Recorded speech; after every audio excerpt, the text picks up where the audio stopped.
Bismillahirrahmanirrahim. Assalamualaikum warahmatullahi wabarakatuh.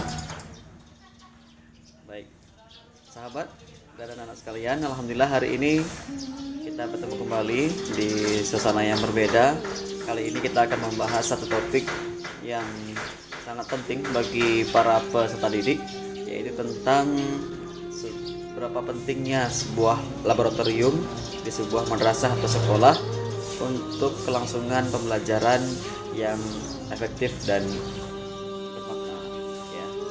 Jadi sekarang kita melihat pembelajaran yang sifatnya menggunakan labor, misalnya mata pelajaran yang sedang saya ampu yaitu mata pelajaran ilmu pengetahuan alam atau IPA.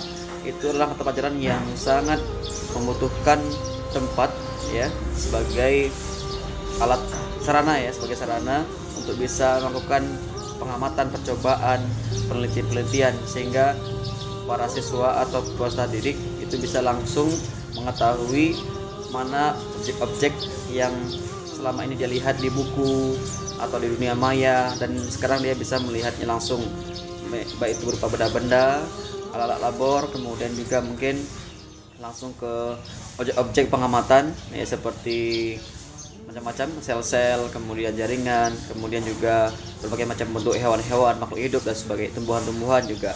Artinya selama ini kita mengetahui mungkin banyak di antara instansi pendidikan yang belum mengoptimalkan labor, padahal sudah ada labor di madrasah sekolahnya. Nah, kali ini kita akan melihat alasan kita harus menggunakan labor sebagai sarana untuk pembelajaran siswa. Baik, yang pertama,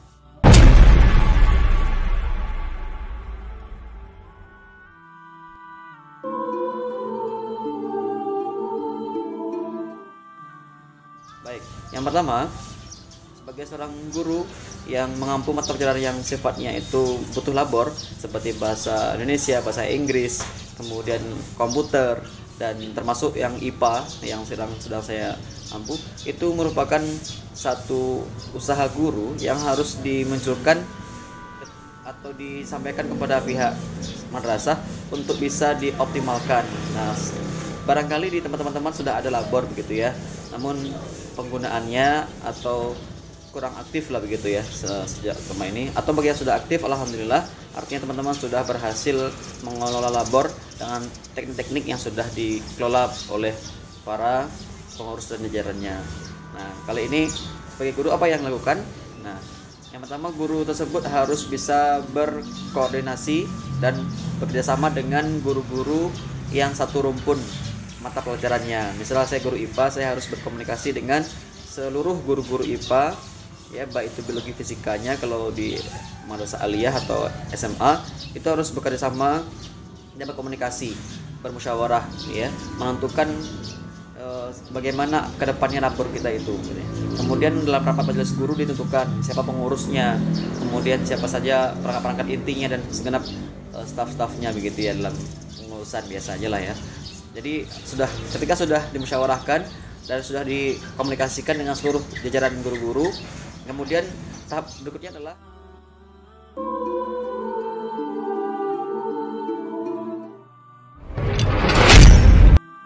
itu langsung mensurvei sejauh ini atau mengevaluasi bagi yang sudah ada labornya.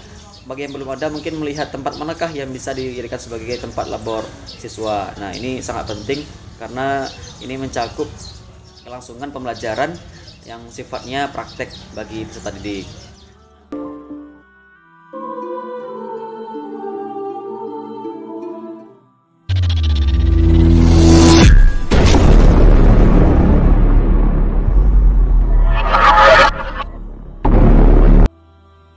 Kemudian setelah survei, kemudian teman-teman melihat apa aja kebutuhan labor, baik itu perlengkapan labor ya, alat-alat dan bahannya, kemudian apa-apa saja yang ada aksesoris labornya, kemudian kebersihannya ya diperhatikan, dan pokoknya semuanya ya, kalimanya harus diperhatikan dari sebuah labor sendiri. Kemudian setelah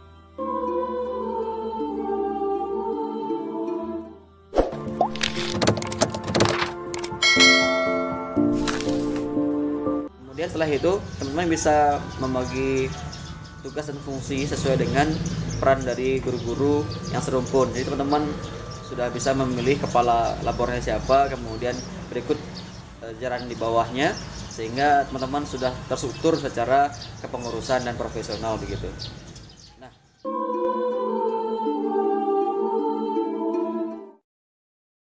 Nah, untuk pembelajaran, kita bisa mengatur jadwal sesuai dengan jadwal yang sudah ditentukan dari setiap kelas. Jadi misalnya kelas 7, kelas 8, kelas 9, atau kelas 10, kelas 11, kelas 12, sehingga masing-masing kelas sudah punya jadwal tersendiri dalam satu pekan. Jadi mengatur jadwal adalah hal yang penting agar tidak ada jadwal yang lempet. Sesuai dengan mata pelajaran dari guru-guru yang bersangkutan. Oke ya. Sehingga tujuan akhirnya adalah siswa dan guru itu bisa sama-sama langsung memperlihatkan, mengetahui dari objek yang abstrak ya, yang tidak nyata menjadi objek yang konkret, yang nyata, artinya yang faktual. Ini loh bentuk ya, bentuk dari sel hewan itu ya, ini loh bentuk dari sel tumbuhan itu, ini loh bentuk dari amoeba contohnya, inilah bentuk dari sel bawang gitu ya. Jadi anak sudah tahu ini loh bentuk penampang akar melintang dikotil monokotil ya. Nah, inilah akar serabut, inilah akar tunggang yang misalnya bisa diamati. Jadi anak langsung bisa menggunakan mikroskop contohnya ya, bisa langsung menggunakan cawan Petri, kemudian bisa menggunakan alat-alat yang lainnya termasuk bahan-bahan kimia lainnya ya. Jadi bertahap-tahap ya, bertahap. Jadi sesuai dengan mata pelajarannya, kelas 7 apa, kelas 8 apa, kelas 9 apa. Jadi memang ini tidak mudah selagi ada kerjasama dan saling diskusi, musyawarah dan kerjasama antar sama guru yang serumpun. Insya Allah lambat laun, pelan-pelan labor kita akan semakin bagus gitu ya. Nah, lalu bagaimana dengan masa lalu gitu ya, yang bagi sekolah madrasah yang belum punya labor, tentu siswa ketika di jenjang awal sebelum dia punya labor, kemudian dia setelah itu dia naik kelas, kemudian di sekolah yang lebih tinggi dia masuk ke labor, dia akan canggung gitu ya, ada akan canggung, loh ini apa ya gitu ya. Sementara siswa dari sekolah lain sudah duluan tahu, dia sudah pernah masuk labor dan sudah tahu ini dan itu.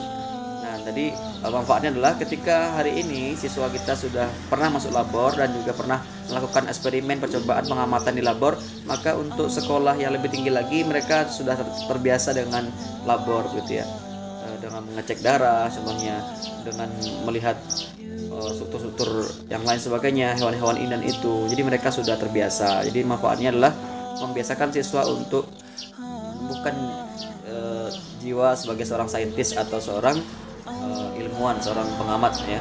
Jadi seorang peneliti. Nah, jadi itulah manfaat dari sebuah labor. Oke ya, teman-teman, demikian saja hari ini. Kita mudah-mudahan laboratorium yang ada di sekolah kita bisa kita optimalkan lebih baik lagi, dan tentunya bisa bermanfaat bagi peserta didik dan pada para guru umumnya untuk bisa lebih melatih, mengasah kemampuannya, karena ilmu itu jika semakin diasah akan semakin tajam, dan ilmu itu jika tidak diasah maka dia akan hilang, bahkan akan lupa gitu ya.